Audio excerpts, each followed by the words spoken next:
memang setiap zaman itu memiliki formasi, nilai-nilai dan respon-responnya masing-masing. Jadi apa yang lucu kemarin belum tentu lucu sekarang.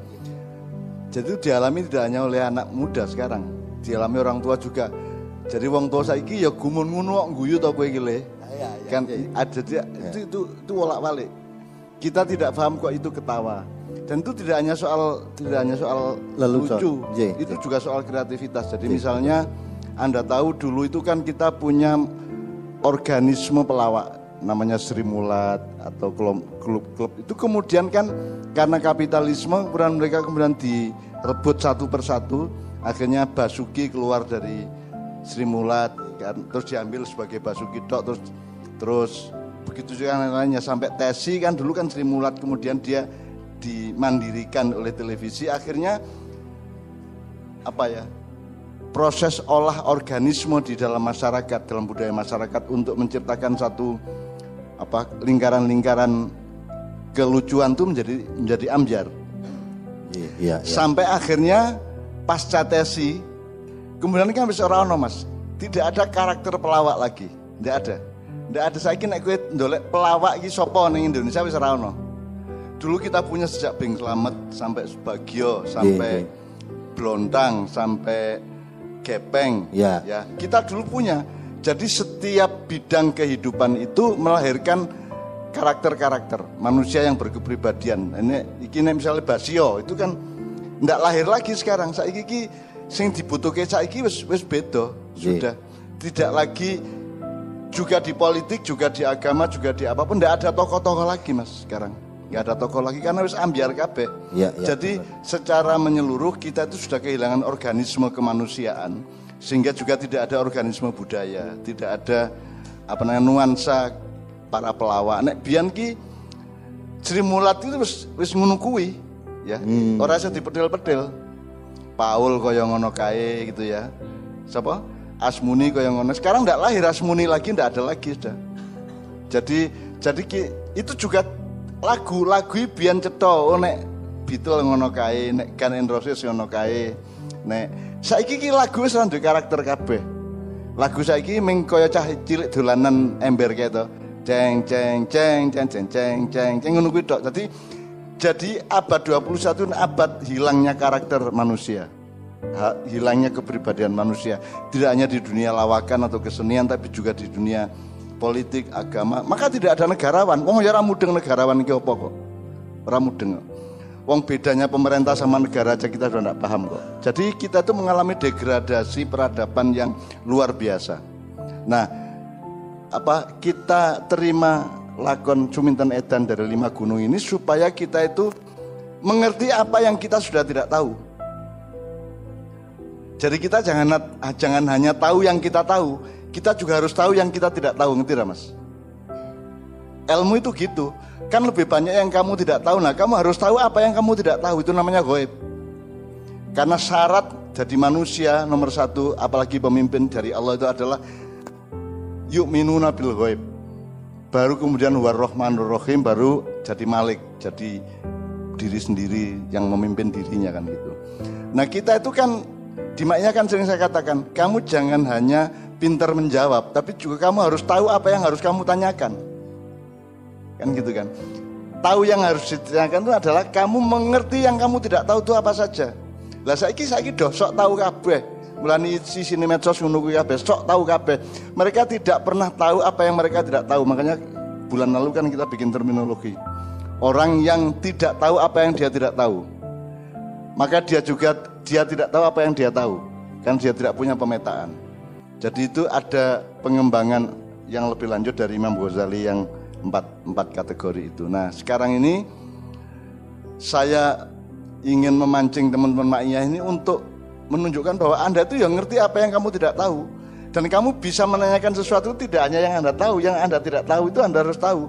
Misalnya kue ngerti ini loro, sing orang ngerti 8. Nah kue kudu ngerti nek sing 8 ki orang ngerti. Itu namanya yu'minuna bil ghaib. Karena yang kamu tidak tahu itu bukan untuk kamu ketahui, tetapi jadi gini, kan bukan alladzina ya'lamunal ghaib, tapi alladzina yu'minuna bil ghaib. Itu ayatnya begitu. Jadi ada sesuatu yang kamu percaya aja. Kan kowe kudu ngerti nek sing kok percaya iki apa, gitu ya. Aku percaya nek aku iki janjane ruang alam semesta iki ana watese. Ning aku ora iso ngukur, dadi kan tidak bisa kegaiban ruang yang maha luas ini kan Anda tidak bisa mencapainya dengan ilmu, maka Anda mencapainya dengan iman. Makanya Allah tidak nyuruh ya'lamunal ghaib, tapi yu'minuna bil ghaib. Iki Quran kabeh iki sing tak omongke ora bab sumintenedan. Iki serius. Untuk informasi aja Mas Helmi bahwa kita segera akan menerbitkan mushaf Quran plus Tadabbur Ma'iyah oleh Cak Fuad sama saya. Mudah-mudahan bulan Juli nanti sudah Anda bisa. Amin. Jadi yu'minuna bil ghaib itu enggak pernah ditafsirkan loh. Kui treatmentnya keghaiban itu yu'min bukan ya'lam. Kan gitu Pak Muzamil. Bukan, kalau ya'lam tidak ghaib lagi. Makanya Anda harus percaya. Ya yu'minuna bil ghaib itu kan kau ngerti sing ghaib apa wae. Contoh yang ghaib apa Mas? Mas, spontan, organik. Contoh barang gaib itu apa? Contoh barang gaib itu apa? Gaib. Ya. Tuk. Jodohnya besok siapa? Tahu? Enggak usah jodoh. Gue kan selama ini gaib itu Gusti Allah, malaikat, jin gitu, hantu ora. Gue sesuk-esuk sarapan apa? Lah, gaib. Ibumu saiki lagi mbatin apa? Gaib. Betul enggak? Jodohmu besok-besok siapa? Gaib. Kowe dodolan kok payu piro? Gaib. Kita dikepung oleh sesuatu yang gaib. Dikepung habis-habisan terus menerus.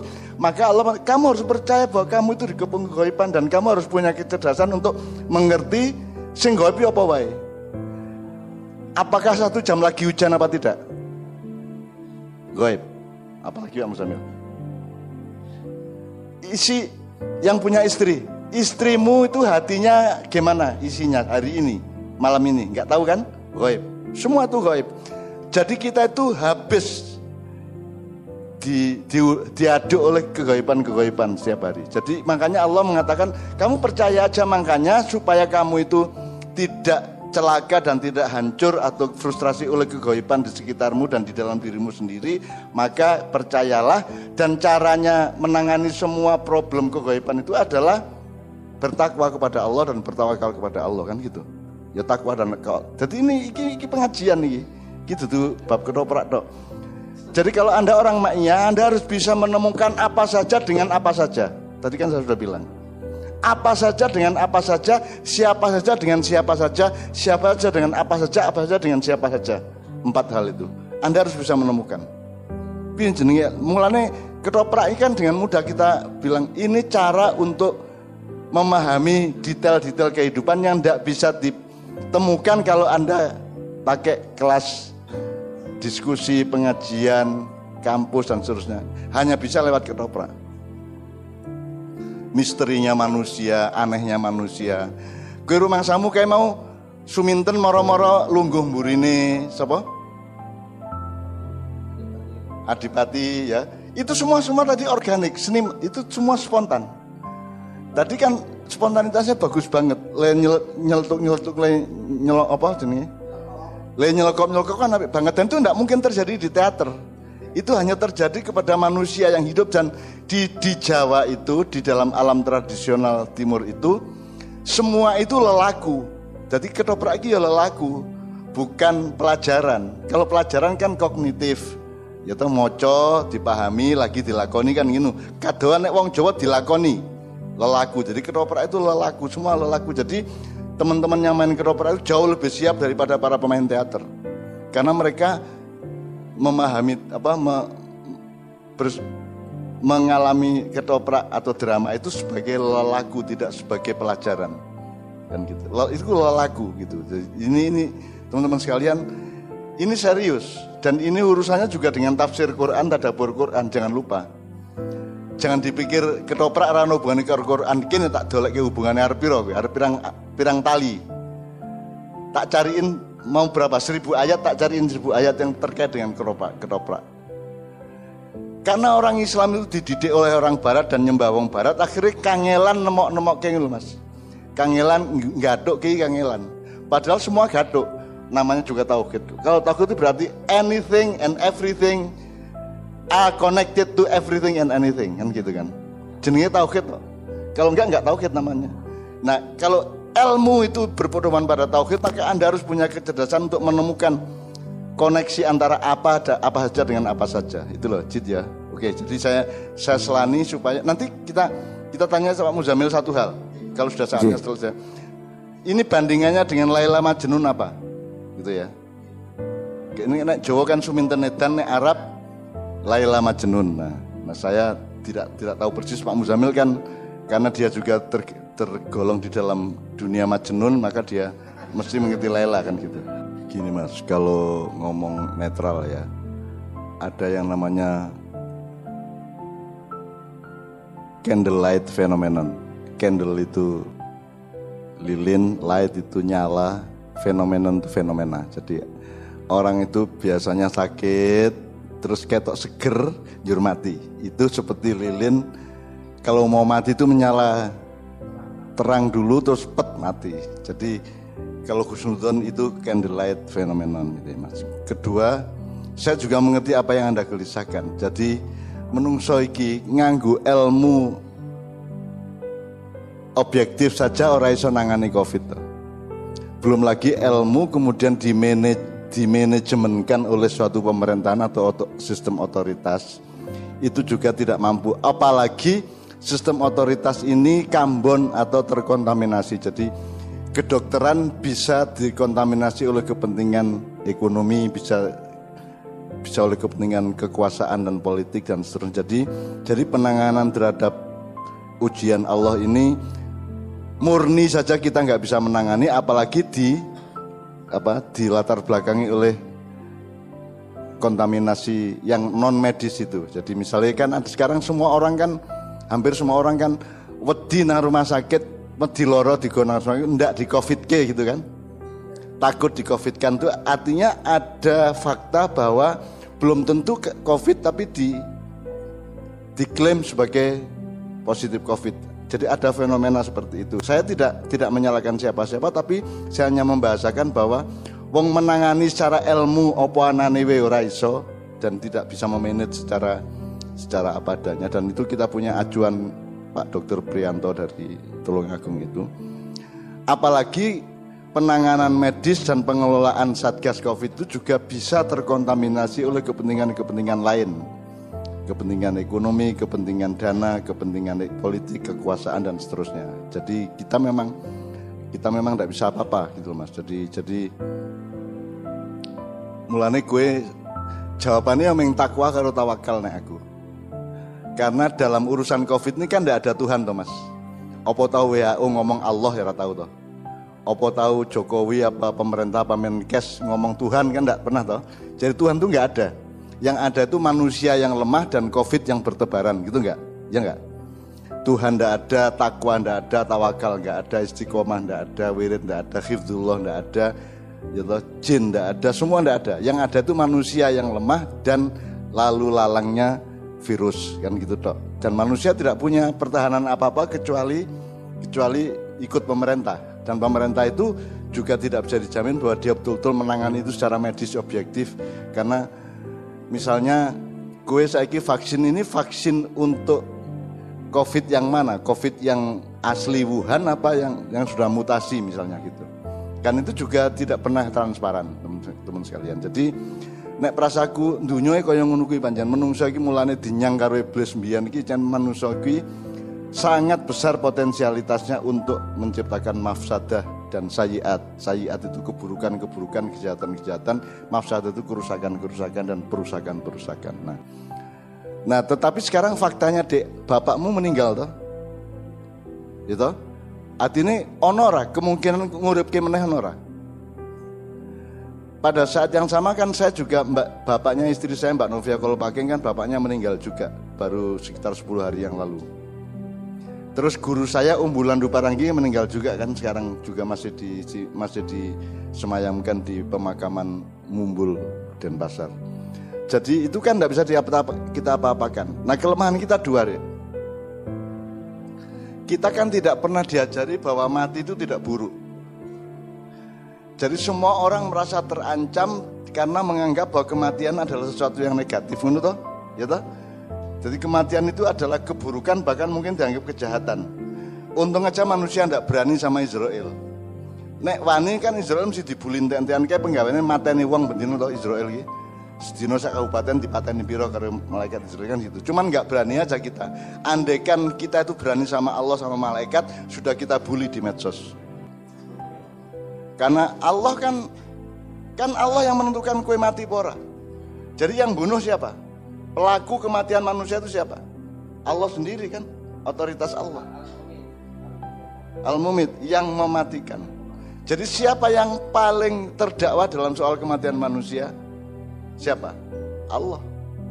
Meskipun stafnya yang melakukan itu ya, Israel itu. Tapi kan kene untungnya wong Indonesia, wong sak dunia iki isih ngerti kuwi, dadi ora njur membuli Allah. Allah itu memang bajingan asu.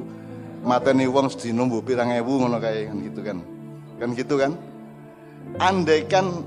Andaikan berani kan mesti dibully itu Allah itu. Karena Allah itu menginisiatifi dan punya ide, punya konsep untuk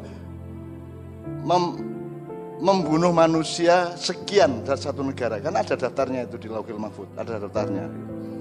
Cuman masalahnya kan kita ini tidak diajari oleh ulama-ulama kiai-kiai bahwa kematian itu bukan sesuatu yang negatif. Kematian itu kan langkah transformatif dari hidup kita yang fisik dan material ini menuju kehidupan berikutnya yang kita tidak tahu. Dan ilmu pengetahuan juga tidak berorientasi sama sekali ke sana. Maka seluruh dunia ini kan problemnya adalah hidup sesudah mati atau what is after death, kan gitu kan semua pertanyaannya. Nah, mendapat ketenangan ketika ada konsep Islam. Ya, konsep Islam gampang Pak. Iki dudu mati le kowe. Kalau saya itu deformasi. Jadi dulu kan aslinya kita juga hanya rohnya. Kita tuh cipratan dari roh Allah, kemudian dipadatkan, ditransformasi menjadi padatan fisik jasad ini, kemudian kita dikembalikan lagi, dideformasi menjadi roh lagi kan begitu. Jadi nek cara sing luwih gampang ini lah. Jadi mati itu kan mengkowe dadi uler, njur dadi entung. Nah bar entung kan dadi kupu kan gitu. Nah kita kan tidak pernah meyakini bahwa kita itu sedang akan menjadi kupu-kupu. Memang kalau kupu-kupu itu kan sangat indah dan sangat menggambarkan jangan-jangan kita di surga besok itu bisa terbang juga. Mungkin aja Pak ya. Bisa terbang seperti kupu-kupu gitu loh.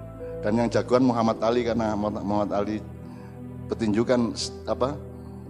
Fly like butterfly, sting like a bee kan gitu kan. Pedoman tinjunya itu. Nah, teman-teman sekalian, jadi nek prasaku kowe ra iso apa-apa kejaba legawa. Wis kowe pokoke innalillahi diapa-apake sebabe apapun jadi ya. Kowe kan ora melu salah to, Dik. Bapakmu ora ono dengan proses apapun kan kowe ora melu salah. Sing salah kan sing bersalah dudu kowe kan gitu. Misalnya dhek dituthuk misalnya ya, kok ada lukanya.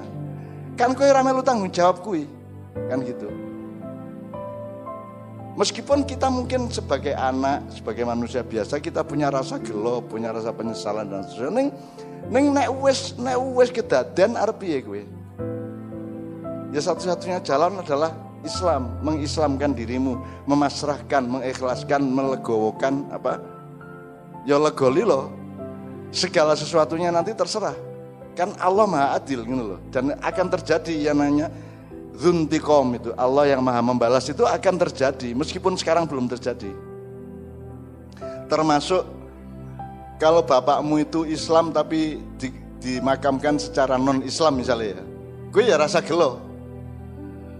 Kan gue melu salah dan bapak pun juga tidak terpengaruh apa-apa. Misalnya saya orang Islam terus nanti saya suatu hari meninggal dimakamkan secara Kristen misalnya, kan saya tidak ikut salah. Kan urusannya nanti yang kena kan ya yang memakamkan saya.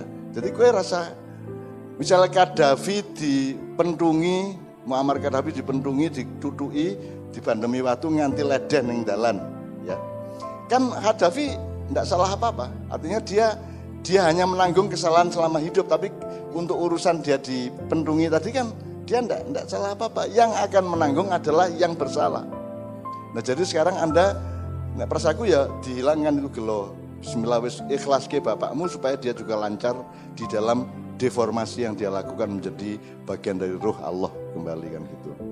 Ngono ya kira-kira ya. Jadi ya pancen nek ora trimo anakku karo Mbak Via kae tahun piro kae 99 apa piro meninggal yang pertama kuwi temen kita Eko Tunas ki ngamuk arep ngobong rumah sakit mergo ora percaya nek anakku mati. Kok anakku mati berarti sing salah rumah sakit itu terus dhek arep ngobong rumah sakit ya. Jadi itu saya paham karena manusia memang begitu gitu ya. Tapi kan satu-satunya pilihan yang terbaik adalah innalillahi wa inna ilaihi rajiun. Apapun prosesnya, dan kalau ada yang bersalah dalam proses itu, yang bersalahlah yang akan mendapatkan balasan dari Allah. Nah balasan dari Allah itu ya enggak usah dinyang, terserah Allah. Dan memang salah satu yang paling berat dalam hidup adalah kita manut Allah, Mas. Nek karepmu lak saiki to. Kayak asu bajingan kayak jahat kaya ngono karo Gusti Allah digawe sugih. Ora mati-mati ya to. Sing Pak Kiai ki apike kaya ngono karo tangga santun, sembayangi ya sregep ya to. Malah melarat, cepet mati. Ono to Mas ngono ki Mas? Ya to. Nah, ngono kuwi itu tantangan iman kita ya sudah tawakal kepada Allah. Ya Gusti Allah kan belum babak final ini. Babak finalnya kan nanti di akhirat Pak Muzamil ya. Di hari kiamat baru ada babak final, baru apa namanya skor sepak bola itu baru terjadi fix itu kalau sudah 90 menit kan itu Mas. Kalau belum 90 menit kan skornya masih belum tentu. Bahkan beberapa detik terakhir bisa kemasukan toh. Ya, top ya. Sering tuh kasus beberapa detik terakhir itu kemasukan kan sering. Jadi kita juga jangan tidak sabar kepada Allah. Makanya jalan keluar semua masalah itu adalah ista'inu bisobri wassolat. Sabar taruh sholat. Nek kue kurang sabar sholat to ben luwe sabar. Terus ben kue sergep sholat sabaro. Jadi sabar supaya sholat supaya sabar. Mengkui. Dan kita tuh cuman itu kewajibannya dalam hidup itu, sabar karo sholat. Dan Allah memang nyuruhnya cuman itu. Mata uang kita cuman sabar sholat itu. Wong kue nandur pari kan ora melu ngedot dhewe to. Ora melu gawe fokoan to. Kue mbadok ya kare mbadok to sing bagi-bagi panganan, kalori, apa jenenge nutrisi segala macam ke dalam badan kita kan malaikat atau sunatullah. Kita kan ndak ikut apa-apa, kue mung gari mangan to, penak to. Nek kue dhewe sing kon ngurusi piye? Kowe manganon ning ya ngurusono ngisingmu dhewe. Iso ora kowe? Piye carane Mas? Engko malah engko taine kok kamu biarkan di bawah tenggorokan sementara sing kok buang malah sing gizi-gizine kan. Jadi kita ndak mampu kok Mas. Kita tuh sangat enak kok sama Allah itu.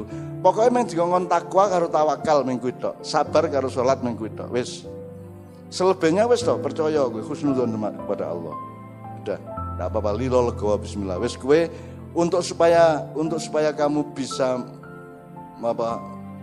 menarik logon sampai ke kedalaman jiwamu ya kue sholat malam, kue sering-sering meneng ambegan dowo sambil kalimat thayyibah atau tahlil la ilaha illallah la ilallah terus itu. Jadi pokoknya mumpung covid ini kan oke waktu kue di rumah nek isih jam 3 berarti isih sholat to. Sholatnya ya rasa neko-neko, pokoknya sholat terus baru silo terus ambegan terus batin ngono bae. Supaya jiwamu itu meluas seperti alam semesta dan memang lebih luas dari alam semesta. Kira-kira ngono ya Le ya. Jadi tak jaluk sing lilo legowo ya Le ya. Aku ya kelangan kok.